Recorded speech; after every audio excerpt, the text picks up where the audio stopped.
It's around a year ago that there were those demonstrations across Iran that caused a great deal of internal strife. The Iranian government often likes to say this was small protests, but if you're pardoning 22,000 and you're still imprisoning many, many more, it suggests these were large. What I want to ask you is, at the heart of it is this issue of the hijab, about whether women should have their heads covered. And I grew up as a Muslim in India. I've traveled all over the Muslim world. Hundreds of millions of Muslims do not believe that this is something women should be told to do. There are dozens of Islamic countries where the governments are very pious and believe in Islam and they are devoted, and they don't believe this. They believe women should have the choice and the right to wear whatever they want and not have a patriarchal system tell them what to do.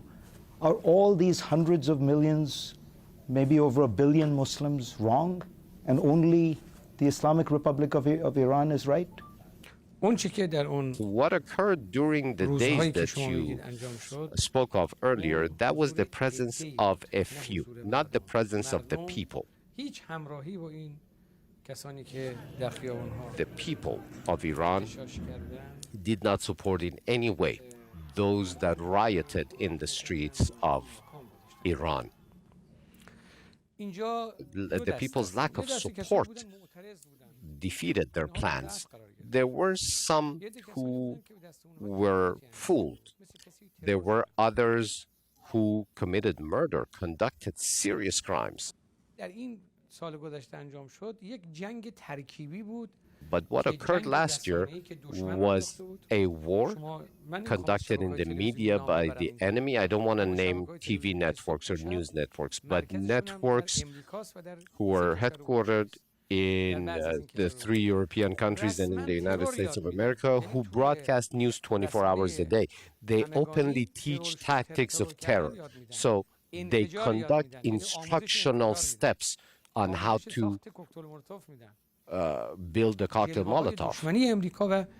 This is one of the facets of animosity of the United States of America towards the Islamic Republic of Iran, as well as that of certain European countries towards Iran. It's not hijab that matters for them. It's not the head coverings that matter for them. It's not women's rights. It's not nuclear issues. It's not human rights. Because there are countries such as the Zionist regime. Is the Zionist regime armed to the teeth with nuclear warheads or no? Why doesn't a single voice come out of the United States in protest to that? Why doesn't a voice come out of any of the European countries in protest to that? But the hijab matters to Iranian women. I've talked to them. I've been to Tehran. It does matter to them. They believe it is an infringement on their rights. But the fundamental issue is that today in the Islamic Republic, hijab is a law. And when an issue becomes part of the law, then everyone must adhere to the law. So it's the same the world over. And now that with regard to adherence to the laws, in reality, the Americans and certain European countries are only seeking to cause a bipolar situation in our society. So they conduct their work in this fashion, always. They thought Iran is one of those societies in which they can create two different opposing poles, in which women's and the gender issues become set against hijab. But rest assured that through the use of these tools, they will not succeed.